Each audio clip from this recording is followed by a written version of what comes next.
Hamachek, the decency that liberty itself defines. Today, when we are experiencing unthinkable events, Brent spends a lot of time thinking about them. He is the news editor for Human Events and also serves as the director of policy research for Middle Class Warriors. He has his own very successful consulting practice, specializing in sales and business culture and development. He speaks and has written extensively and is published currently at Human Events and at his own website, brenthamachek.com. I highly recommend you check out Brent's writing. He also played a key role in the development of Turning Point USA, co-authoring Charlie Kirk's first book, Time for a Turning Point, and serves on their advisory council currently. He also co-hosts a weekly show on Simul TV titled Tamara Lee's Trend On, featuring Brent Hamachek.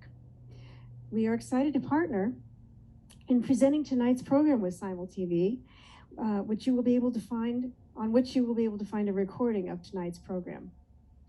Brent's clear, insightful, spot on, tight, and unapologetic pieces inspire us to wake up, speak up, show up, and stand up.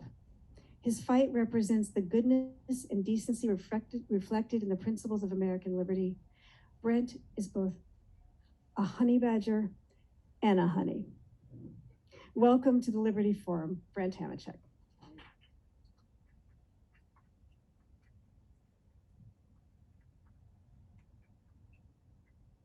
Well, I'm not sure about being a honey. I don't think anybody's ever called me that before. It is a treat to be here. Just a quick small correction, because I never want to have anything on the record that isn't quite right. I was a member of the Turning Point Advisory Board. I'm not in that role any longer, but it was a great run, and it's certainly a treat to work with Charlie Kirk, we'll talk about. But anyway, this is, for me, this is remarkable. I cannot believe that I'm standing here. Now, I would have had this on my bucket list if I had ever thought it was possible. I mean, you're supposed to put things on your bucket list that you can actually do. Meeting Springsteen was on it. I did that. Meeting Stallone was on it. I did that. This wasn't on it. I need to redo my bucket list. So, but it's a real privilege to be here. I mean, I look at the past speakers that you've had, and I look at the list, and I look at the pictures, and I think, wow, if you printed out all of those pictures, and you'd have mine now, it would be printed out too. And I thought, it doesn't fit. It doesn't make sense. And I thought, well, of course it does, because you have to have a place to set your coffee cup. So I am thrilled to be included on the list of speakers. A couple of thank yous. First of all, to Jane for finding me and asking me to speak here. I assumed that when I got the call that she was making a mistake. And so I said, sure, I'll do it quick before she maybe figured it out. And I thought, well, maybe she just thought I was Anderson Cooper, because I get that a lot. But no, I'm not Anderson Cooper. I can beat him arm wrestling too, by the way. So I'm really grateful for that. And, speaking of Charlie Kirk, I do this whenever I speak, because I wouldn't be here tonight if it weren't for the fact that close to 8 years ago, a friend of mine by the name of Bill Freck got me to sit down and have dinner with this still 18-year-old phenom who had started a group called Turning Point USA. And I wasn't even sure why I was having dinner with him. But Bill seemed to think that maybe I could help him somehow. And it has been the privilege of a lifetime to be able to work alongside him, to have been involved in the early days of Turning Point. He just might be the answer to what can save Western civilization. I'm not here tonight if it's not for him and for the path that he started me on. So always a debt of gratitude there. So we have some serious stuff to talk about tonight. We get to talk about it in person. Nice to be in person, right? Everybody, yeah. We get used to looking at people in 2 dimensions, and we discover that we're missing the 3rd dimension. 3rd dimension, of course, being depth. And then we get in front of people in person and we realize some are still missing depth. So, but at least we got a better shot at it if we're here live, and we are tonight. So it's serious times in our country, and we're going to have a serious conversation. I am known for my strong position that I think optimism is the eighth deadly sin. I am not a fan of optimism. So people say, well, then you must be a pessimist. And I say, no, I'm a realist. It's just that they happen to look a lot alike these days. So what we'll do tonight is maybe we'll have a little bit of fun, but we'll be a little serious because these are serious times. And I approach issues in a little bit of a different way. So I was watching a TV show not too long ago, and there was this young college student talking to his professor about a paper he wrote. And he said, what did you think of my paper? And the paper said, the professor said, well, I thought it was quite a derivative work. And I sat in my chair and I went, because I know as a writer and as someone who tries to think about ideas, there is no greater insult than being told that you're derivative. But we're all derivative, right? All the great thinkers were derivative. They're all products of the people that came before them, the times they live in. They draw from those that wrote about this, where they agree or disagree, and they build on that. What I try to do in the work that I do is I try to find ways to get people to be able, well, to help them be able to predict and to help them be able to act. So I try to make sense of things. Last general note of introduction before we jump into this. I really was thinking when I looked at your list of speakers, I thought, what on earth am I doing here? I mean, in a serious way. And it reminded me of giving a keynote address at a national sales conference a few years ago. And I thought in my hotel room the night before, why on earth am I addressing an international conference of salespeople? And then I sat down with a notepad, a paper, and a pen, and I started to figure something out. And I realized that over the years, I had actually directly sold product or service into 17 different industries. And most people don't get a chance to do that. And when I thought about that, I thought, okay, I can go talk to them tomorrow. Maybe I have something to say. Well, in terms of being able to predict and act and understand, I was thinking, why am I here tonight? Well, it's because the last two presidential elections, I picked accurately. I didn't pick them accurately a week before they happened. I picked them accurately 20 months before they happened, before either of the last two winning candidates got in the race. So I don't say that to tell you that I'm wonderful. I tell you that because it means that I do have some ability to understand what's going on in America, or I wouldn't have been able to do that. By the way, during the questions and answers, if anybody wants to ask me why for 1 week during each of those two campaigns, I doubted myself, I will tell you. And it's a failure of a rational mind. So I tell people I come from a mixed philosophical background. I am half objectivist, so my pronouns are I and me. Atlas shrugged on my lapel. I'm also half Catholic, so I feel guilty about my choice of pronouns. So I'm going to try to work through that. I always want to be a college professor. And this is as close as I'm ever going to get because I'm working my own PowerPoint. It's kind of fun. Watch this. This is so cool. Everybody watching? Here we go. All right. Let's get into this.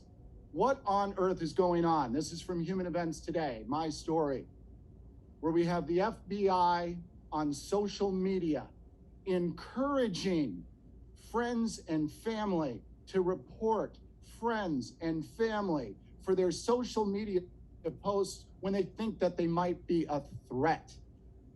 This sound familiar? This is NKVD stuff. This is the Stasi.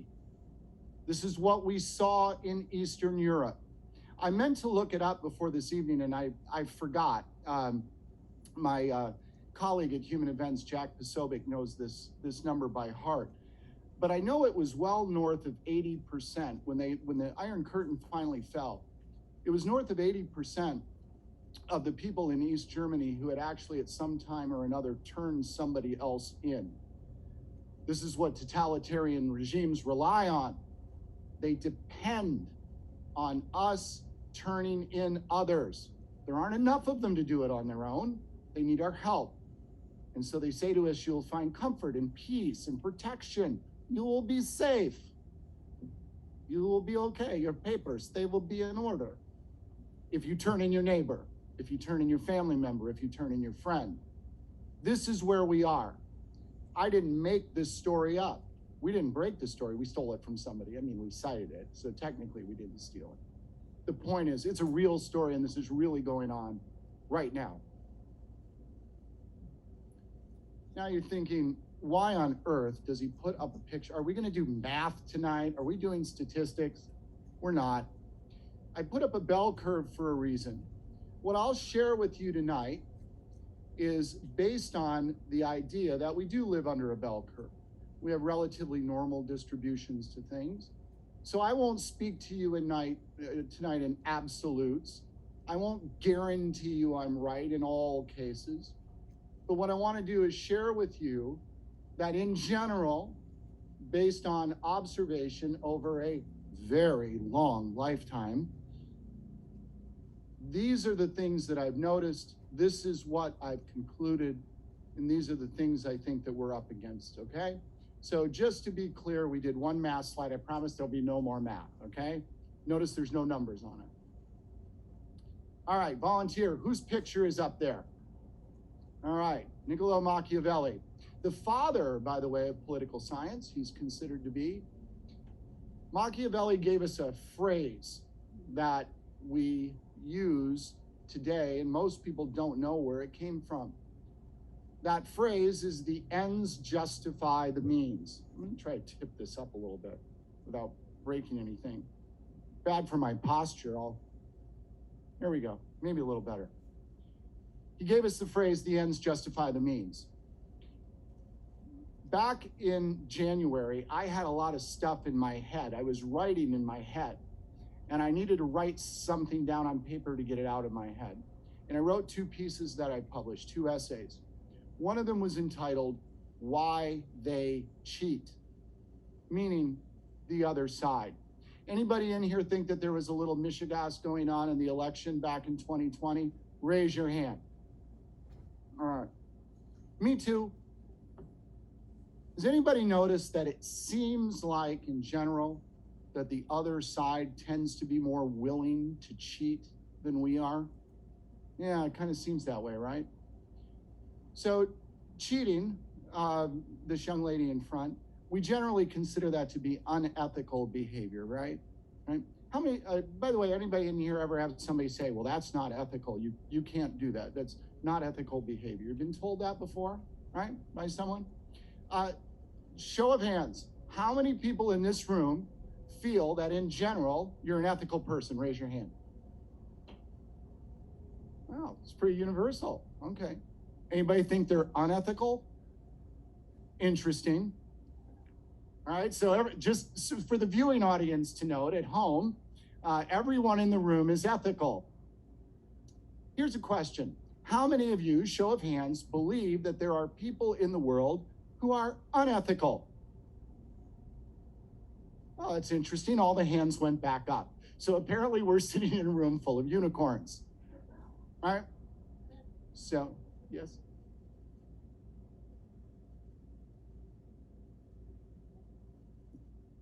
Okay, let's see.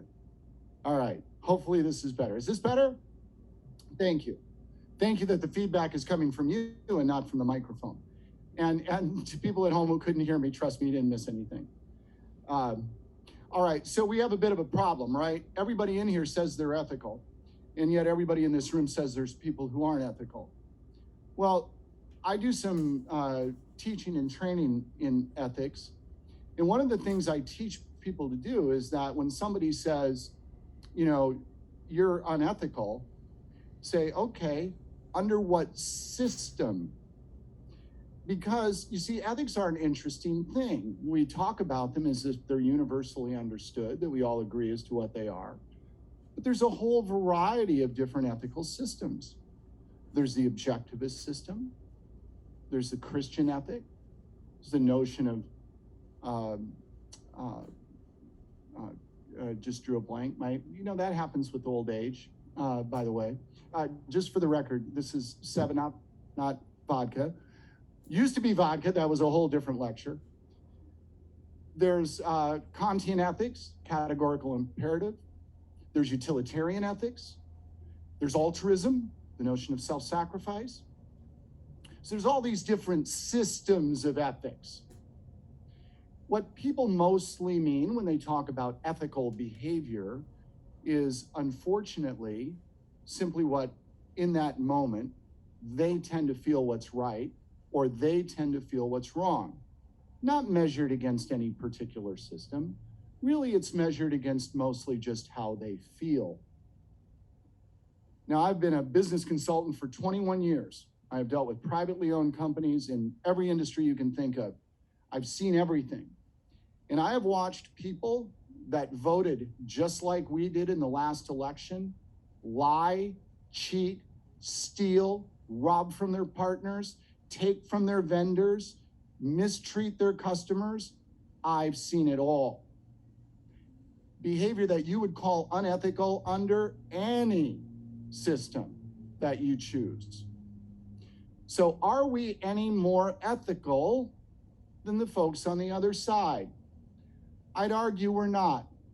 I'd argue that most people don't operate with a particular ethical system. I'd argue that most people, and it works fairly well, I guess, in general, we kind of operate on a system that's a little bit moral relativistic. What pleases us, what troubles us, we maximize one, we get rid of the other, and we make decisions. So why do they cheat, and why don't we? At least not as often. I think the reason for that is that we tend to be bound by something that they are not. How many people in here are adherents to or observance of either the Christian Bible or the Torah or both? Raise your hands. Okay? How many people in here are adherents to the United States written Constitution? Good show of hands. For you out there in viewer land, a lot of hands going up. Good for us. You know what those two things have in common? They are both objective written standards of conduct. They force us to honor them. They are outside of ourselves. They are something that gives us a sense of duty. And it's not a duty to ourselves. And it's not a duty we can rationalize. It's not a duty we can be relativistic about. It's objective and it's outside of us. Ask the typical liberal, do you have a sense of duty? They'll say, of course. Say, what do you have a sense of duty to? Well, to help others, to the greater good, to make things better. Well, what does that mean? Well, it means whatever they want it to mean. And that means that their ends can justify the means. Almost always. For us, any of you ever see the movie Animal House? Well, devil on one shoulder, and I won't do the dialogue because we have families watching. But the point of the matter is, we have that better angel. Many of us, we have scripture. It's black letter. Tells us right from wrong. Gives us a sense of duty. We want to cheat in elections just like the other guys. But God says it's wrong. It's written right here. Constitution says I can't do that. And we can't get past that sense of duty. And that troubles us, but it holds us in check. Let us lose that sense of duty, and we can become no better than they are. But that's why they cheat. That's who they are. And that's an advantage they have over us behaviorally. So who are we today in America? We're dissidents. We are now living in a society where people who believe in the things we believe in, people who believe in private property rights, natural law, the values embedded in the Constitution, we are not on equal footing with the others. Some people think that last year, the election, maybe even Trump got more votes. Let's do this for a minute. Let's say that roughly both candidates got 75 million votes. So we could say, well, there's just as many of us as there are of them, right? So what's the problem? The problem is this. It's not about a head count. It is about what I call the political atomic wait. These folks, they control most levels of government. They control the mainstream media. They control the educational situation from K through college. They control the large corporate boardrooms. They control virtually every large municipal city level of government, all layers. They own it. If this were a military operation, we are badly outflanked and surrounded.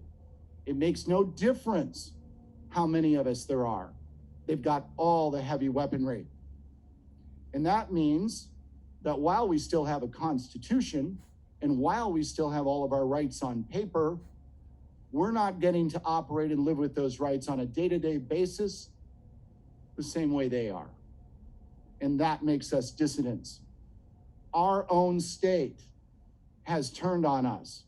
If anybody doesn't believe that, I can go back to the first slide. Turn in your neighbor, turn in your family member, turn in your friend. That's where we are. So in being cast in the role of dissidents, these are two of the famous ones, right? Alexander Solzhenitsyn, Lech Walesa. These are people that fought a long, hard, arduous struggle to reclaim the freedom that had been lost. They were persistent. They were relentless. They suffered greatly. We're going to talk more about what to do as dissidents in just a minute. If my computer will cooperate. So I want to show you something that I believe makes sense of all this. This is what was inside my head, and I needed to get it out. This is the structure of power in today's America. I want you to think of this series of concentric circles. At the center, we have government at all levels. Government is at the center because government is the one that has the power to arrest you and put you in jail. They have the guns. They have the ability to make laws and enforce laws. They can forcibly take away your freedom. So they are at the center of the power structure. But this diagram isn't drawn to scale because in the next layer, just outside of government, are large institutions, mainstream media, large corporations, the big banks, big tech, large college institutions. We have something that's going on in the United States today that's a bit backwards from the traditional model. Totalitarian societies tend to form from the government out. This one is actually being fed into government from large institutions. They are its lifeblood. Does anybody really think that Washington is doing more to drive policy than Google or Facebook or Twitter? We all know better, right? Or the large banks. By the way, this is not a conspiracy thing. I'm not a conspiracy guy. You don't need a conspiracy when everybody agrees. So this is an institutional move that's feeding government and giving those in government the money and the courage to do what they need to do to suppress our freedom and to force people like us to be dissidents. In the next ring, we have the supporters of oppression. These are individuals. And notice that there's two rings inside of it, different shades of green. The first one are the people who actively support the oppression. They are the ones who are all in on making people like you and I have fewer choices.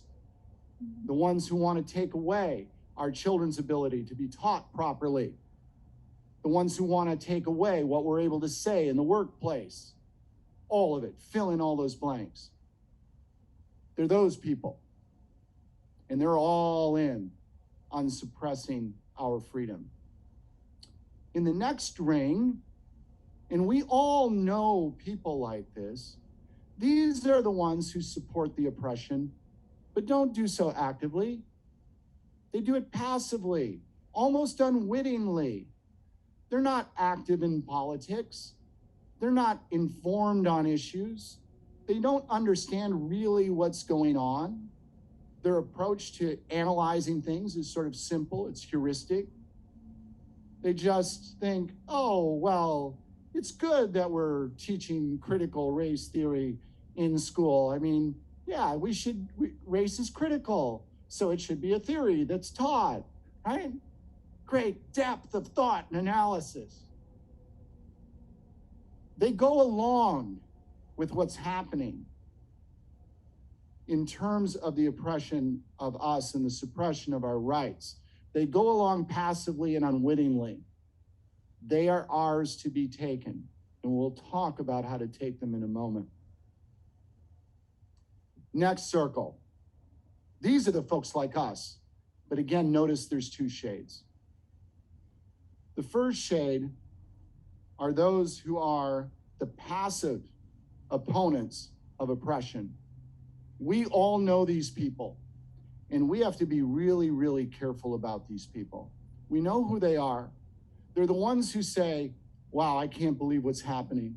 This stuff is terrible. Can't believe what's going on in America. This is so wrong. Well, you're going to speak up? You're going to go to the school board meeting? You're going to run for city council? I can't do that. You know, my family, I can't put my kids at risk. I could lose my job. You know, this is wrong, but gosh, there's just nothing I can do. We know those people, and it's easy for us. Every one of you here tonight is a dissident. You're showing up at a meeting that people would rather not have be held. You're showing up in a venue that's new because the other one couldn't be open, the old venue that you used to use. You come here at some level of risk and scorn by those who will say, what are you doing without a mask, and you're out in public killing millions, right? But we know, I bet you know people who would have maybe liked to have been here tonight. I really shouldn't go to something like that. I'm not sure what that's about. It is easy for us to be disdainful and to be dismissive and to be critical of those people. It's easy for us to say, you're weak, you're cowardly. No, they're not. And we can't do that. We can't judge them. And most importantly, we can't lose them because they're on our side. They might not be able or ready to be in the fight with us, but look at the ring that's below them. Do we want to drive them there? We don't. We want to keep them engaged with us. So it's extraordinarily important to note that for those that you know who may not yet be strong enough to follow, who may not be strong enough to fight, not willing to fight, afraid to fight, don't lose them. Hang on to them. Hold their hand. Give them your arm. Throw them a rope. Don't let go. We cannot afford to lose them, and we can't drive them into the circle below. In the last ring, furthest removed from the power circle, the center of power, it's us, the ones willing to fight, the ones who are in the game, the ones who are willing to try to make a difference. So we're in this thing, right? Is everybody, raise your hand, are you in? All right, so we're all in. Because now we got to figure out, what do we do? I've got that. We'll get to that in 1 second. So we're the furthest removed from the ring of power. But you notice that there's a problem with this structure, right? There's a weakness built into it. The weakness is that there's actually no such thing as government. There's no such living thing as large institutions. These are just places that are filled with people. What people are they filled with? They're filled with the people that are in those outer rings. The ones who are supporting oppression, the ones who are against oppression. And that means each and every day, in our dining rooms, in our workplaces, in our classrooms, every single day, we are in their presence. We have an opportunity to engage. So engage we must. And we have to do it the right way. We have to do it constructively.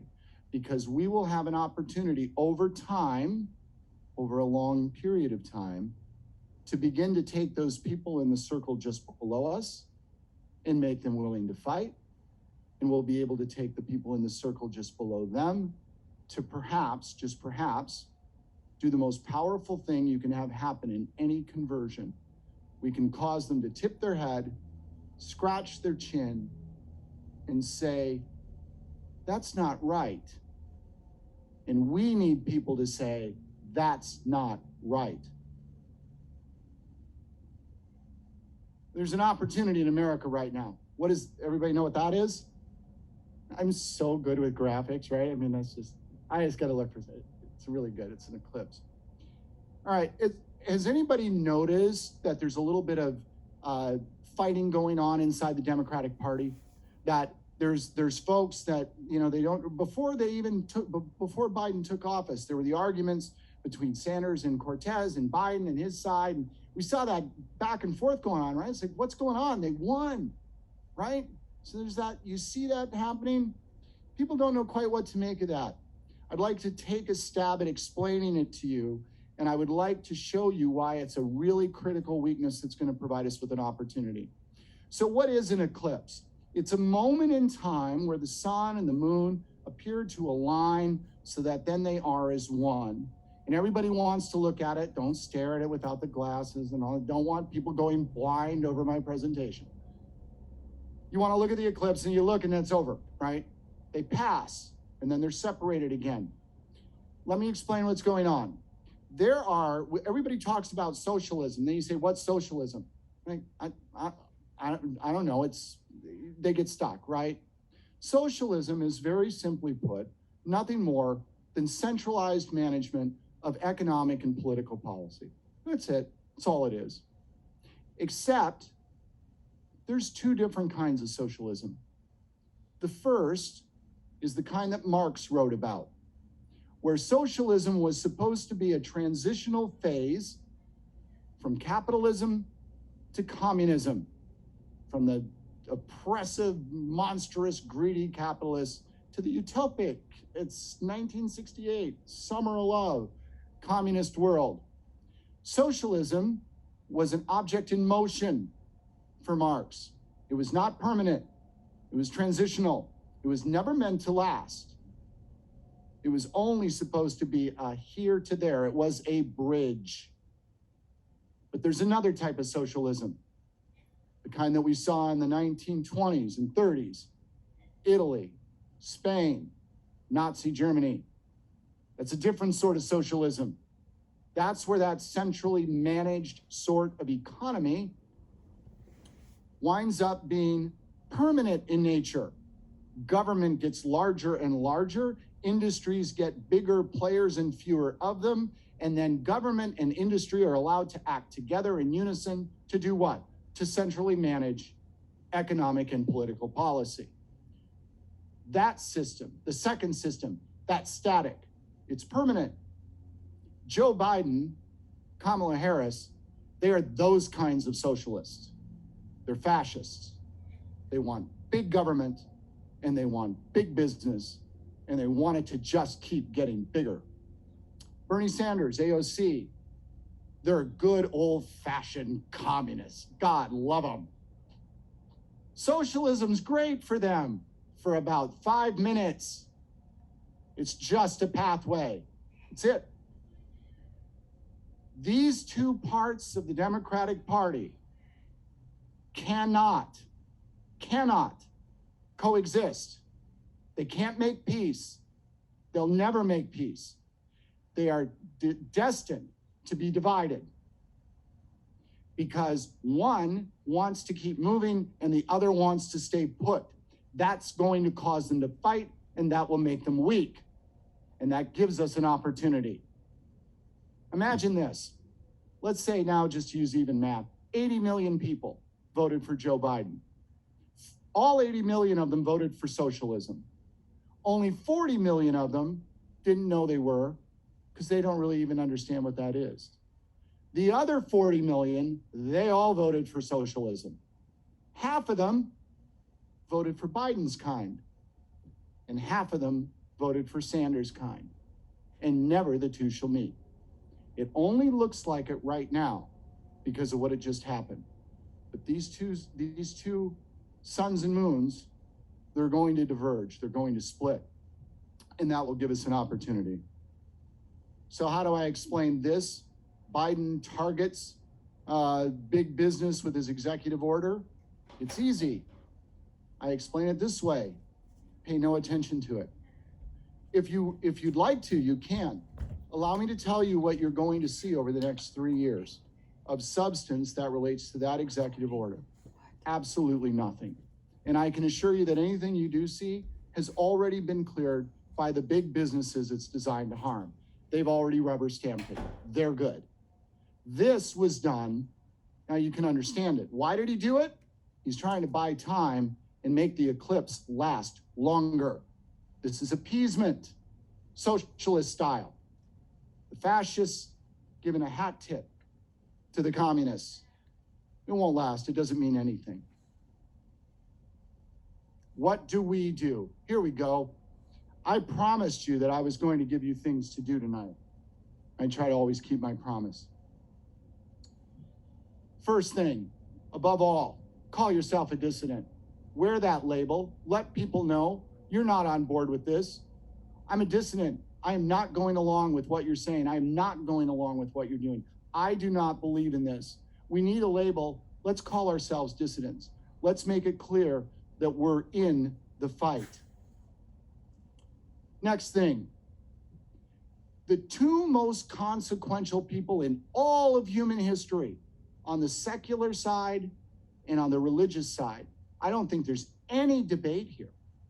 The two most consequential people are Socrates and Jesus Christ. Everything that's happened in Western civilization since those two men, either in terms of the secular world or the religious world, happens in answer to them or because of them. They started a ball rolling. They had two things in common. First, by the way, they're also the most consequential dissidents, I should have said, in history. Two most consequential dissidents. Their dissidency has two things in common. Number one, they were both killed for their dissidency. That's not so good. Number two, they both acted out their dissidency by asking questions. They asked questions relentlessly. They taught by asking questions. We have to learn to ask questions. We have to question authority. We have to question our friends, our family, our coworkers. We have to learn to look at people when they're telling us something that isn't reasonable, and we have to say, why?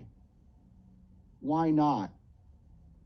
And when we ask those questions, we're not just looking for the answers ourselves, we're looking for those around us to hear those answers so we can start to create that awareness. We need to ask questions. Going back to Charlie Kirk, people watch Charlie's videos, and I get them all the time. My friends will say, "God, I just saw a video of Charlie, and he was engaging all these protesters on the street. And they're just crazy, and he was standing there, and he's so calm, and he's asking them questions, and they're screaming, and they're yelling, and he's keeping his cool, and how does he do that?" And I tell him, well, that's because he's not asking the question so that he can hear their answer. He's asking the question so that the entire world can watch them answer. He does more teaching by asking and letting them expose their foolishness, their hatred, their anger, their ignorance on camera to the whole world. And then people who maybe don't engage or don't get it, they see that and they say, wow, that isn't right. That doesn't make sense. That person looks foolish. Ask questions. And remember, the answers aren't intended just for you. They're intended for those around you. Next, in this movement, this thing we call a movement, watch out for people who are not really, truly part of it, but are only seeking to profit of it or from it. Anybody ever read Dr. Seuss? I mean, before he was banned? Story of the Sneetches, right? All right. Stars on the belly, no stars on the belly, the no stars on the belly, they're feeling kind of glum, right? And so a guy shows up and says, you want stars? I'll sell you stars. And so the Sneetches come through and he sells them stars. And then the Sneetches who had stars say, well, no, we're not special anymore because they've got stars too. And he says, come on, I'll take your stars off. And the next thing you know, the Sneetches are running through the machines as fast as they can, stars on, stars off. They get so confused, they don't know what's going on. And the guy drives away with all their money. There are hucksters in this business, folks. Watch out for them. You can spot them. They're taking advantage of our fear and where we are in our desperation. Don't let them do it. Get rid of the notion of we can't lower ourselves to their level, because that's not what we're talking about. Remember this, and it relates to the issue of questions. When somebody on the other side does something horrible, we're not worried about what we do back to them because of it. We're worried about what we do that those people in the circles below us can see. Think of the others, not the enemy with whom you're engaged. Don't respond to them. Respond to the person, the people in those rings below you. Let them see what you do. Respond to them. It's not an eye for an eye. It's pointless. It is about reacting to what's been done by finding a way to convey to others what was just done. It's not tit for tat. It's useless. This is not a game of Pong, for those of you old enough to remember Pong. In dissidency, there's martyrs. Don't make yourself a martyr for no reason. How many of you know people who actually tell you, I'm going to post this on Facebook tonight and I'm going to get kicked off Facebook? And then they post it and they get kicked off Facebook and woohoo! And then they're done. They're out of the fight. It's useless. Lech Walesa said about the movement in Poland, he said the blood of Poland's fields had already run rich with the blood of martyrs. We had too many Poles who had died. We didn't need more martyrs. We needed people who could stay alive, work within the system, and gradually fight for change. Don't martyr yourself for no reason. But we will have martyrs. And when we do, we need to remember them. Trump wanted to build a wall. How about you guys build a wall? Build an online wall. List the names of people you find out who have lost their college scholarships because of a paper they wrote or a statement they made on Facebook. Keep a list of people who lose their jobs because of something they said in the workplace that was politically incorrect. Make a list of entertainers who lose contracts that you hear about. We need to make lists of the names of people we know who are martyred so that they add up. We need weight. And over time, those lists will give weight. And who's going to see those lists? The people in the circles below us. And maybe, just maybe, they'll say, wow, it isn't right. So keep track of the martyrs. Act in groups, not as individuals. Individual action is fine, I guess. But remember, force equals mass times acceleration. The greater the mass, the greater the force. Assuming acceleration constant, but I said I wouldn't do math, right? So there's no math tonight. To the extent that you need to act, try to pull groups of people together to act. There's safety in it, there's comfort in it, there's assuredness in it, and there's more efficacy to it. So act in groups when you can. Stay forward focused. This is a in front of you battle. This is all about what's next. It is not about what's already happened. There's a lot of digging to do what happened in the 2020 election. I get that. There's people doing that, good people doing that. But at the end of the day, while good people work on that, and it might be something that some of you are involved in, and that's terrific, it's about the next fight, and it's about the next engagement. It's about the next day. And we have to stay forward focused. To the extent we sit around and whine and cry about the election, that's useless. Does no good at all. If you're working on it, part of an audit, something, that's great. But otherwise, stay forward focused. The enemy's in front of us. In fact, they're all around us. So let's not sit and complain about what's already taken place. I want you to recruit members from that circle below us. You all know people who are afraid to step into that dissident circle, who are afraid to be active or feel they can't be. Don't push them. Don't frighten them away, but encourage them to join us. Find ways for them to contribute. Offer them ideas and suggestions. Hold out a hand and say, join me. And just as importantly, keep watching out for those people that move up from the circle just below them. Anybody here when you were in college or even after college, you ever get invited to a party by a friend where you didn't know anybody at the party? Anybody ever do that? All right, got a bunch of hands. Right now we say, hey, come on, it'll be great, it'll be great. Well, I don't know anybody. Don't worry about it. Don't worry about it. When you get there, I'll hang out with you and I'll introduce you to a bunch of people. It'll be great. You walk in the door, they see their best friend, they're in 4 rooms away, and you're standing in the foyer saying, what in the hell am I doing here? Nobody likes that feeling. Think what it's like for the people that are coming from that circle below us, below people who think like we do, and they're wanting to step into the circle. We sure as hell better not leave them in the foyer. We need to walk them around. We need to introduce them to people. We need to make them feel like they've been at that party before, and we need to make them feel welcome. Don't turn your backs on other dissidents. Every dissident gets out. Nobody's left behind. We do not walk away from our fellow dissidents when they are being punished, when they're suffering, when we see a coworker at work being treated badly. We don't turn away in our cube and stare at the pictures of our family on vacation. We've lost that luxury. It's time for us to make sure that every dissident gets out. Nobody gets left behind. To be willing to turn your back is to be complicit. Don't do that. This isn't East Germany. Not yet. Stop throwing up all over social media. It is pointless. It's just pointless. There's no good to it. The only people that like it are, first of all, we like it. Oh, look what I just typed. That was so cool. I was so down. Just, oh, I can be just a little bit meaner. Send. Oh, look what I did. You didn't do anything. You didn't change any minds. If you want to vent, get a really great pillow and kick it around your house. But don't do it on social media. It's pointless. And all it does is get you taken down and get you martyred, and you're out of the fight, and we lost you. Stop throwing up all over social media.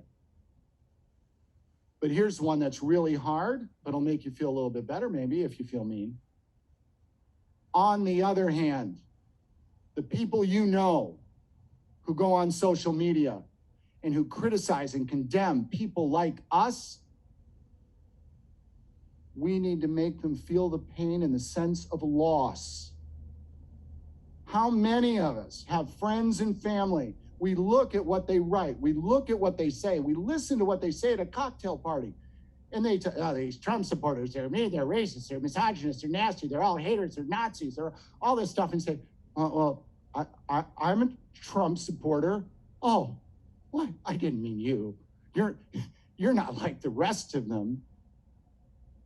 It's time for us to look at those people and say, yes, you did mean me. I'm one of those people you're condemning. And we're done. If you can't do that, it's okay, but just make note of what circle you're actually in. Because we have to be able to make the other folks feel that sense of loss. How dare we let them punish us and then act as if everything's okay? Well, he said they didn't mean me. Gosh, it must be okay. Dine with new friends and don't just serve them red meat. We need to start engaging with the other side, especially those people in that circle below, those ones who support oppression and don't understand it. We need to bring them into our homes, into our office cubicles, our break rooms, our classrooms, wherever we are. and we need to engage with them in a positive way. And we can't just tell them, Joe Biden's senile and Kamala Harris is a communist, and it doesn't do any good. It just bounces right off. Serve something other than red meat. I love red meat, but I also know too much of it is binding. I read that somewhere. The point is, we might be able to live on that diet for a bit, but we can't serve it to others. It's not effective. Take back our language. I just gave a speech at an event in South Dakota a weekend ago over the 4th of July, where I read something that we published at Human Events, and I would encourage everybody here to read it, not because I'm self-absorbed, although I might be, but that's not the reason why I'm asking you to read it. I called it a declination of codependence. We have become so codependent on others, this idea of not being willing to turn away, suffer loss, that we've surrendered everything to them. We've given them our language. We have to take it back. We're running out of words. We can't say this, we can't say that, I can't call you this, I guess I can't say anything. We are turning ourselves into a political movement of Helen Keller's. Great story, told once, not replicatable. So we have got to be insistent on taking back our language. Call things what they are. Call them what they're not. Don't be so quick and eager to say, when someone says to you, well, are you going to condemn January 6th? Say, I don't have any need to condemn January 6th. How about you do it if it makes you feel better? But I'm not going to do anything just because you ask me to. If somebody says, don't you consider that a great act of heroism? Say no. I don't mean January 6th, I just mean something in general. Aren't you willing to condemn? No, I'm not. Aren't you willing to applaud? No, I'm not. I'll condemn when I feel the need. I'll applaud when I want to applaud. I'll apologize when I feel the need personally to apologize. When somebody says you're a racist, how many people, raise your hands, tell the truth? Somebody talks about a conservative being racist. How many people say, I know 4 black people and I helped a Mexican cross the street once, and we do this whole thing. We start to prove, by God, I'm not a racist. Look at all I've done. I have black friends. Stop it. Somebody calls you a racist. Somebody talks about your politics being that way. Say, your words, not mine. Don't let them bully you. Thank you. Here's a fun one. Learn to lose. Losses can be wonderful things. This is a long battle, folks. And if you're not willing to lose, not going to be able to win. You could make an argument that if you surveyed people, the most recognized battle in all of American history fought on American soil, the number one most recognized battle is likely the Alamo. Remember the Alamo. I don't know if you guys read the paper, but we lost really badly there, right? Go well. A remarkable loss that ultimately led to Texas's statehood. Losses matter. Every time we lose, we are building up a body of work that other people are watching. There is no shame in loss. There's necessity in it. Absolute necessity. So keep fighting, keep losing. Every time you lose, raise a glass and celebrate and say, by God, we lost, there's another one. Now let's go lose again. And let's keep piling them up till somebody notices. It's counterintuitive, but that's the battle we're in.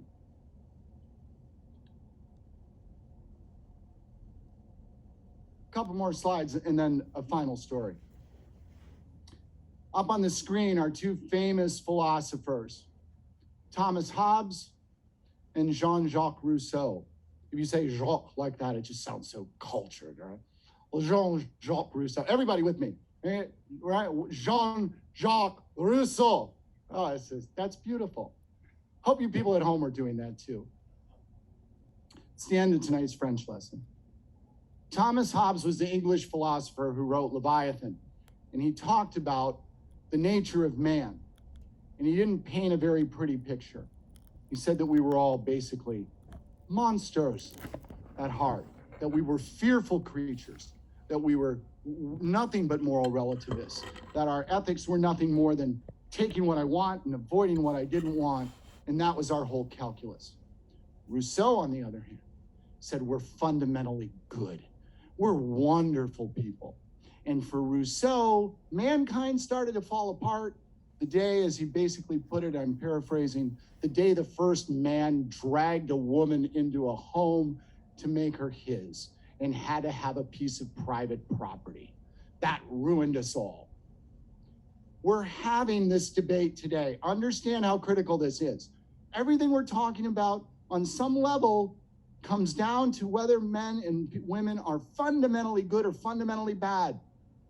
Every form of socialism, every form of collectivism relies on something.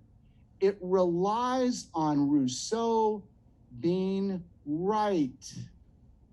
Because if Rousseau is wrong and men aren't fundamentally good, but we surrender all of our lives and our control to others, if we mix a bad nature with collectivism, what do we get?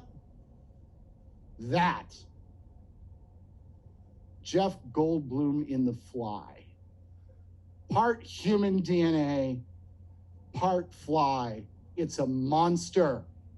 And I would suggest to you that if we let this collectivist beast continue to grow without a fight, this is our future. Now, let me tell you one last story. And now you're looking at a slide and you're saying, what on earth? I'll make sense of it for you. I mentioned that over the 4th of July, I was at an event where I was a speaker in South Dakota, Sturgis, South Dakota. Buffalo Chip Campground. Anybody ever been there? There's somebody in the back who's been there. I didn't see any buffalo chips while I was there. I did almost step on a snake while I was jogging. Really glad I played basketball. Jab step to the right, missed the snake. Still got it at almost age 60. This event was the ultimate dissident event. It was labeled as the Red, White, and Blue Rockin' Across America Tour. Right away, you can tell how offensive it was. Its imagery was fireworks and flags in red, white, and blue. And oh, dear Lord, in the original poster, the word patriot was there. Ah, terrifying, right? Anybody would be scared of that. From the moment the event started to be promoted, something strange happened. This, by the way, wasn't a large event. It wasn't a controversial event. It wasn't tied to anybody who was particularly controversial. From the moment it started to get promoted on social media, it was suppressed. At Human Events, we wrote a story about this. I mean, I was getting screenshots. People would get the event flyer, they'd post it on their Facebook page, bang, Facebook jail within minutes. 10 days, suspended. Post it on Twitter. Post comes down, taken down by Twitter. Couldn't figure it out. Our media person who runs our back room for Human Events is connected to, well, let's just say, connected to virtually every major conservative media personality in the country. When she took the event and attempted to put it out on social media as an expert and with all the connections and knowledge she had, she got a hold of me. She said, Brent, you're right. This thing just keeps coming down. And she couldn't figure it out. She said, it's so disproportionate. I mean, it's like shooting a pigeon with an elephant gun. What are they doing? She'd never seen it before. So then we get to the event. Remember that little thing I was talking to you about ethics a little while ago, about our side not really being any better than their side? Well, when we got there, we saw that. We saw people that had made commitments that didn't honor those commitments to appear. We saw people who didn't perform or deliver the way they were supposed to perform or deliver. We saw all sorts of things at that event happen while we were there that could have made just about anybody want to quit. And yet, the people who were there persisted and found great joy in the camaraderie and the fellowship. And we made a very successful event out of one that everyone had tried to suppress and destroy. We were there as dissidents. But why the bare feet? Because there was a moment. So the organizer of this event, dear friend, Felissa at the Patriot Party Rocks, put this event together, and we were having an activity on a Friday afternoon out by a water area in the park. The only water, by the way, I think in South Dakota. It turns out that part of the problem we were having at this event was actual sort of internal issues with some of the staff that were turning people away at the gate when they were showing up. People who were driving from a long way away, people who had tickets to this event. So our organizer, Felissa, walks out of her home residence where she's staying, which is right near the gate. Now, the Buffalo Chip campground isn't paved.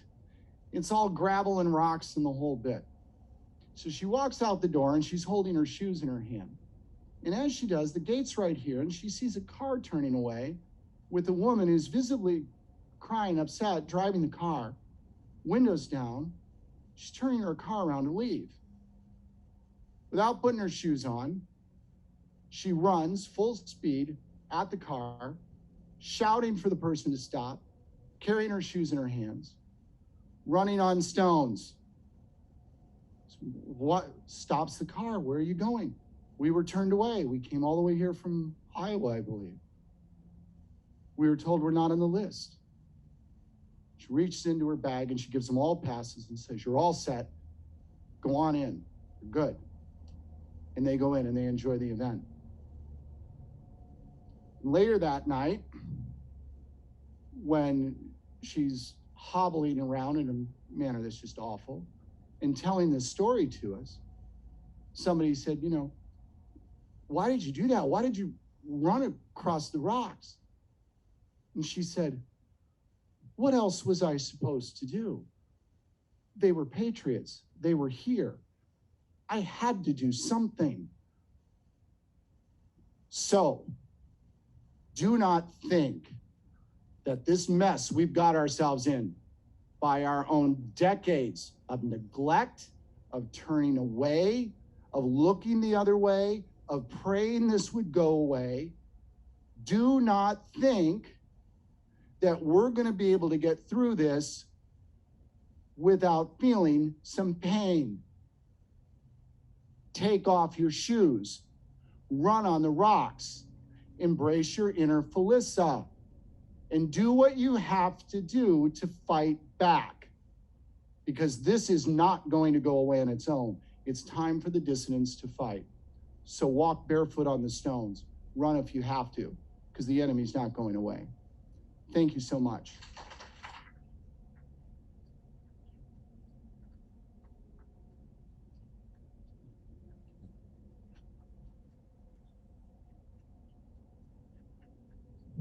Thank you. Wow.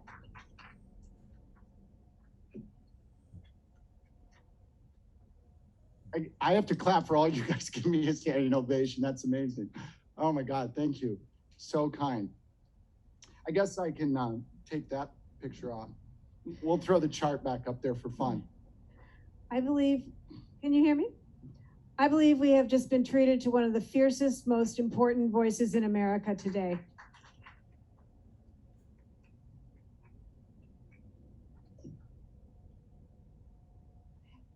So now we're going to have cards passed out as is our tradition. So you can ask a question and then we'll have our volunteers collect them. Put your hand up if you would like a card. And we also have our guests online, and Erica Amarati, former VP of Programs, is very sweetly, give Erica a round of applause, is very sweetly manning that. And she will ask some questions from the online folks, so everybody will be included. I'm gonna have another cocktail. Brent's belling up to the bar here. So while we wait for your questions and accumulate them, I'm gonna throw a softball at this guy because he's been working so hard tonight. You gotta tell us about the 2 weeks you had of self-doubt. Oh, the 2 weeks of self-doubt. So so to be real clear, I picked Biden to beat Trump in very, very early 2019. And I picked Trump to win long before he declared in around February or March of 2015. The moments of doubt I had were when I overestimated the impact of a moment. You know that whole thing about looking in a rearview mirror and the objects aren't really at the right distance? Well, sometimes we get fooled by proximity, this sort of test of, something being so soon or so close to us, we can't evaluate it. Well, in Trump's case, it was somewhere around August of 2020 when he went up to Wisconsin and just gushed all over Paul Ryan. And it was bad. And I can't stand Paul Ryan. Oh. Anyway, Paul Ryan, by the way, not an objectivist. Not anymore. He said he read Atlas Shrugged. He should have read it again. Anyway, his ringing endorsement of Ryan was so offensive to so many Trump supporters. And I happened to have been in Canton, Ohio at the time, and I was going back and forth to the gym and stuff in Ubers, and I was talking to my Uber drivers. And so I was talking about this, and there were Trump supporters saying, oh, well, if he's gonna support Ryan, I can't support him. And I got tricked by this for a moment, for about a week. I thought, I think Trump just did himself in. Here I thought I was so certain for so long. And of course, it's not what happened. And after a while, I started to realize it didn't stick. And I was fooled by how close some of these people were to me. And I was also fooled by my own intense dislike of Paul Ryan. With regard to Joe Biden, I actually got fooled early on. So I believed way back in even 2018 that he would run and that he could very easily beat Trump. But it was right around the time he was declaring or about to, when the whole #MeToo thing came after him. You'll recall it was very early. And I either overestimated its strength or underestimated how phony it is. Because it's really sort of a phony movement, right? It's just a random kind of hate movement and an excuse to hate people. But there's a hierarchy within Team Left. And while Biden may have offended some, overall his teammates, after they chastised him a bit, they returned to him. And so I had overestimated the impact of that, and it caused me to doubt myself. But once the team reformed around Joe, then it turned out to be right. So always be careful about analyzing something and having a rational reason for making a conclusion, and then being steered away from that rational conclusion by sort of an irrational emotional moment, right? That's what happened to me. So full confession, I got emotional. And if you don't ask me a question, I'm gonna cry. Okay, then I'm gonna ask you a question. Oh, thank goodness. Yeah. Okay, there's a lot of good questions here, so let me I have a lot of 7-Up. Good, okay. So one question I have right now is, where does the judiciary stand in terms of everything? They seem to punt every ball. Right, well, they punted on the election. There was no question that they were gonna punt on the election. That was easy, right? So think of what would have happened. This is a long question to answer. I'm gonna try to be very brief, but I did a lot of writing on this and speaking on it at the time. The cases that were gonna be brought, that needed to be brought to the courts to prove that something had gone on November 3rd, These are cases that in a normal legal process would take years to put together and build. It would take you years to file. You do it right before the statutory deadline, and then you'd ask for 20 continuances, and the case would come to court 5 years later. Because these were complex cases, and they were being brought within minutes. Now, the court, occupied still by humans, had a bunch of humans looking at these things saying, okay, I've got quick, sort of almost heuristic cases being brought to me, asking me to overturn or stop or do something to disrupt an election in a nation that's teetering on the brink of destroying itself.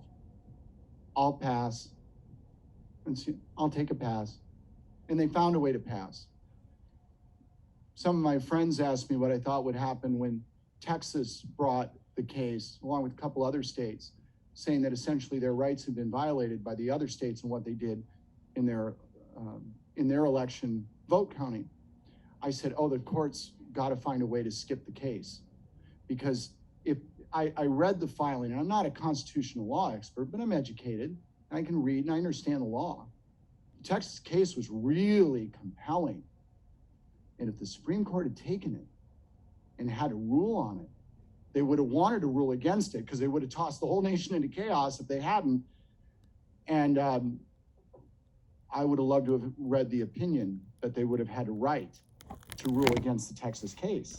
So instead they punted. So we have a court at the Supreme Court level that knows the nation is on very tenuous footing. They're not looking to disrupt it. They know that virtually any decision that can be made is going to be one that leads to all sorts of controversy. So when they can, they punt, and it's because we're dealing with humans.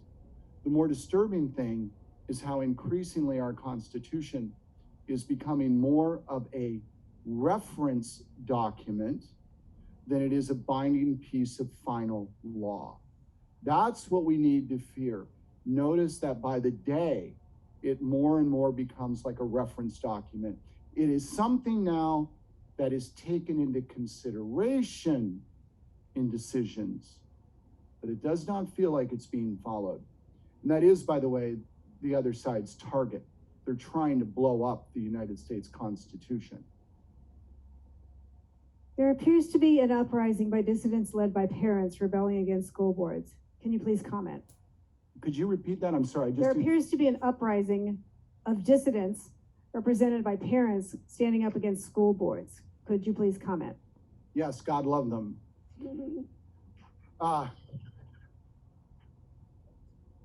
Look, it's absolutely necessary. This is what we have to do. We have to be relentlessly present. Relentlessly present. And this is about working within the system. So the parents that are fighting the school boards are taking the local process. We have a meeting, maybe we have to write our name down ahead of time to appear. We go through the process. We have to get in line early at the meeting. Only the first 20 will be accepted. Make up your rules. There's rules everywhere. What are these parents doing? They're working within the system, and they are showing up, and they are being relentless. They're not trying, by the way, they're not, for the most part. Notice, by the way, every once in a while the news might grab somebody who goes crazy at the school board meeting. And maybe it gets captured on a video, right? And everybody loves it. Oh, it's great, look at them. They got thrown out of the school board meeting. And all they wind up doing when they do that is they give all the other people in the room, those folks in the green circle, right? They say, wow, look at that loon. Wow, they're right. Everybody is like those people on January 6th. Stop it. Show up, be persistent, work within the system, be relentlessly present. I love what those people are doing at the school board meetings. This next one's from our friends playing at home. Okay. And there's a question that came up. I'll paraphrase it. You came up with a great list of things we could do to be dissidents. For those of us that are rookies, that are probably most of us, what are the 2 or 3 things we should do first? So I really do think that of everything on the list, that to start to discipline yourself to Start to work on the self-discipline and the self-control to not get yourself tossed out of the bar, right? To not get bounced out of the school board meeting. Do learn to control your rage, your words. Understand that when you use very strong language, when you use, when you use profanity, and when you create some sort of offensive meme and all those things, understand that the audience that enjoys your message is the audience you already own. So start to discipline yourself in a way so that you can reach the people that aren't comfortable to reach. That's the key. We have to get really uncomfortable. So the very first thing you have to do as a beginner is leave your comfort zone. Get yourself out of, joking, right, about, I wasn't really joking, the old days of vodka instead of 7-Up. Look, one of the things you learn in recovery right away is that you got to change who you hang around with. You got to change your behaviors. You can't expect to behave the old way and get a different result. So if you're new to this, start to think about how to engage others more constructively and force that discipline on yourself. Don't just eat and serve red meat. One of our audience members wants to ask about the fight against about the big institutions. Should they withdraw their money from the major organizations like Wells Fargo and Wall Street to smaller credit unions, et cetera? Is that a way of fighting back? Well, certainly it's a way of fighting back, but understand, so this is it's a great question, right? I don't really believe that you're going to harm Chase Bank by, running and closing your checking account and taking out your CDs and, say, well, by God, I'll show them. I spent 15 years in the banking industry. Let me assure you, they couldn't care less, all right? But so there's this guilty feeling we have, right? So I love Starbucks coffee because I love really bitter, burn, tasting things. It fits my temperament, right? It's who I am as a person. And say, well, look at all the bad things Starbucks does. Right, I get all the bad things Starbucks does. But I think for each individual, just make your own choice about whether or not your own personal boycott really makes you feel better. If it does, do it. Understand, though, that unless you can get a great body of people to do it, force equals mass times acceleration. And our best hope isn't to pull our money out of Chase Bank. Our best hope over time is to pull the minds out of Chase Bank that run it and pull them into our camp. That's going to take a very long time. So it'll be more important to actually change the behaviors and attitudes. And that's going to call for this relentless personal commitment and change in behavior. So I'm not against personal boycotts of things. I just think that they should be done really almost more for your own self. Like, this makes me feel better. Good, do it. I'm not going to discourage it. Just don't overestimate the efficacy, if that makes sense. Could you give some examples of reclaiming the language? Well, a bunch of them that probably get me kicked off the internet right now.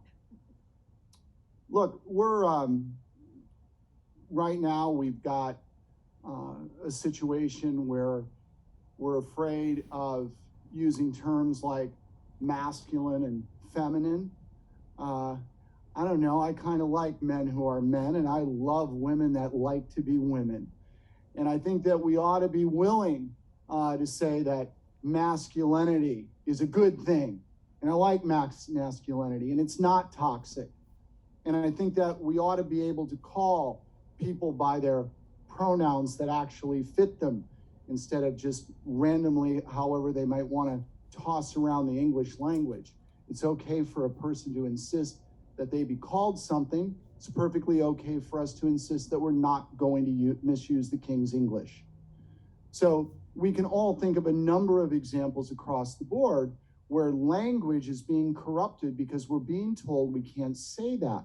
I mean, there's stories every day, they get so ridiculous that they almost become, it seems like Monty Python is now putting together the dictionary. So we're really living in that sort of a world. I swear to God, the Monty Python team and Mel Brooks are writing all of American culture right now. We're gonna wake up one morning and say, wait, oh, this was all satire? None of it was real? So we all know the words we're talking about. I just think that if you have the right word for what you want to express, it's this simple. Use the word. Don't stop and think, well, I guess I'm not supposed to use that word anymore. If it's the right word, use the word. Don't be afraid. We're fighting on their terms. They're taking our language from us. They have to stop. By the way, in a sense, they're not actually taking our language from us. We are. We're surrendering it. What could be worse? You think, God, it's terrible to have our freedom taken away. It's not the worst thing that can happen. We're giving it away. Stop it. All of us, right? Let's stop it. Use the right words, whatever the words are.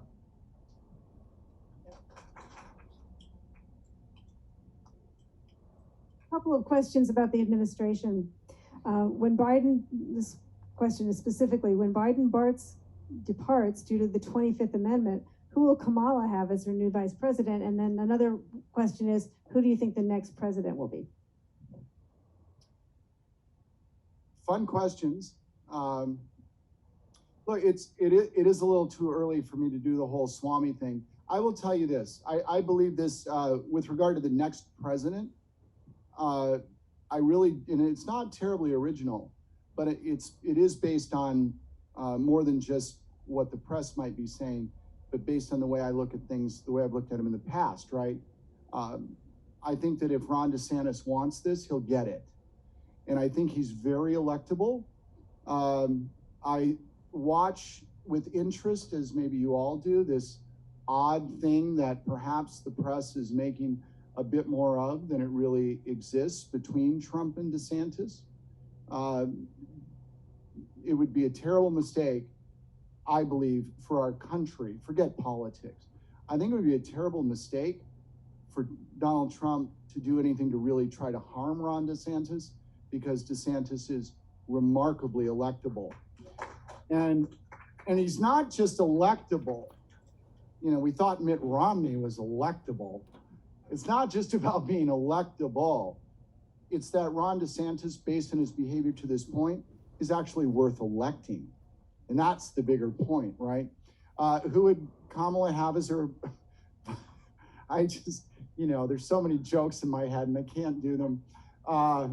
None of them are good. All of them are after dark jokes and the sun is still out. Look, I don't know who she would pick, but I do know this, I would believe it very strongly, that she wouldn't actually be picking anybody. I think the Democratic Party right now is very much set up like a star chamber. And again, I'm not a conspiracy guy. It just seems quite obvious.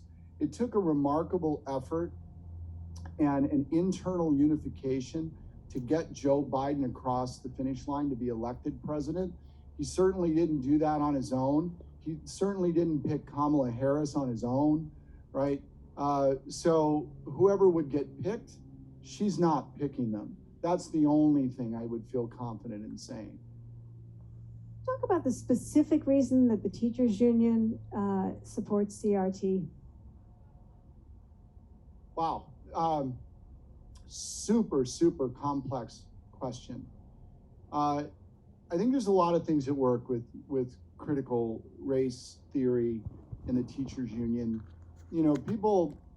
Critical race theory is like a third generation derivation. It's from first critical theory itself, and then critical legal theory, and then critical race theory.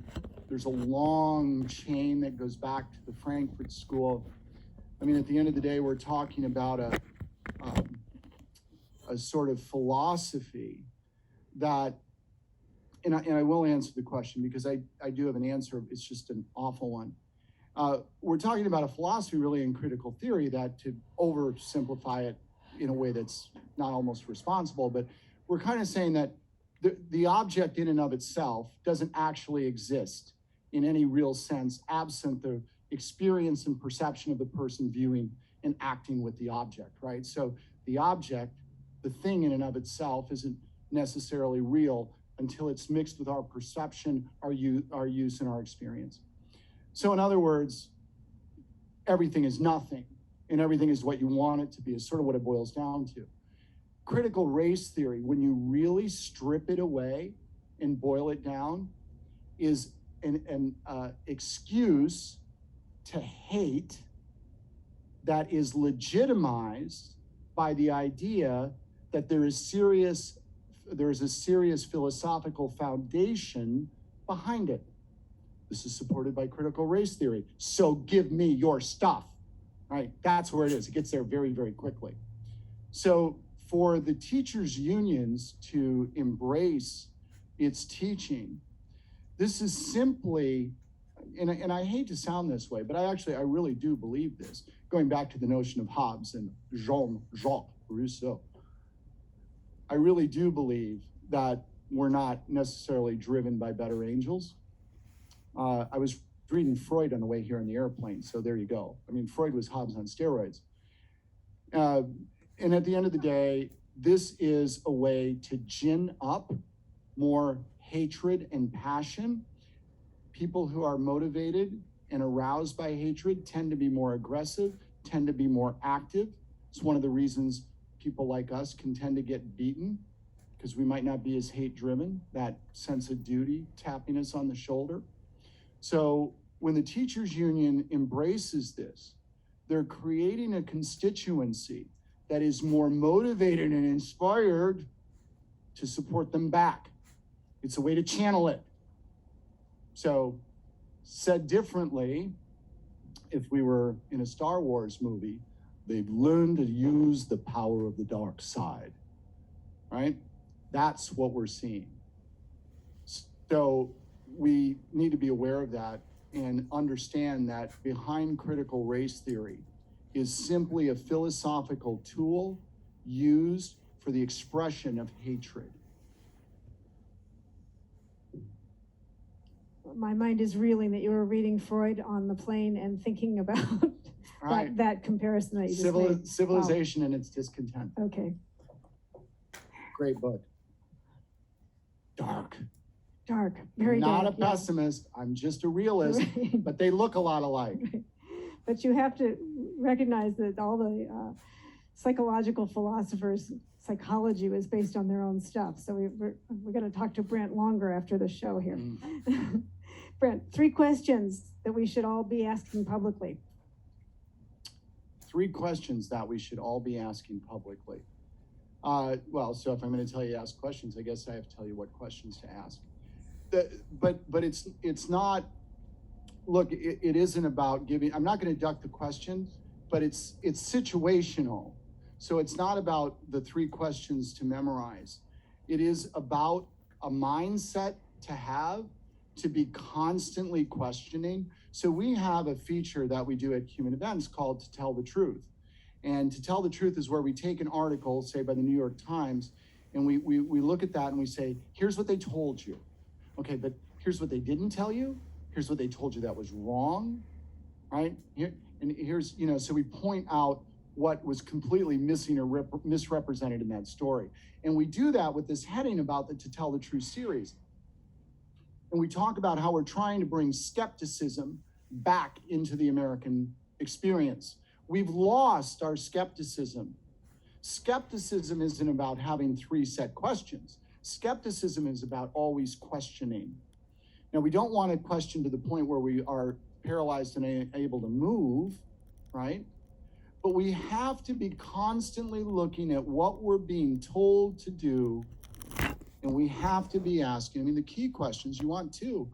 I said them earlier. They're why and why not? Sir, you can't walk that way on this park path. Why? Well, because it's not safe. You could give someone the virus, but I'm outside. Well, the rule is still that you have to walk in this direction. But why?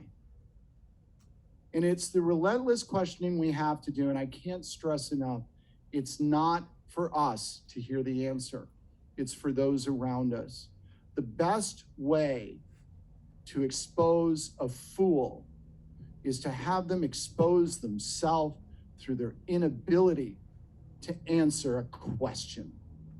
So the questioning purpose is all for the purpose of exposing others. Okay?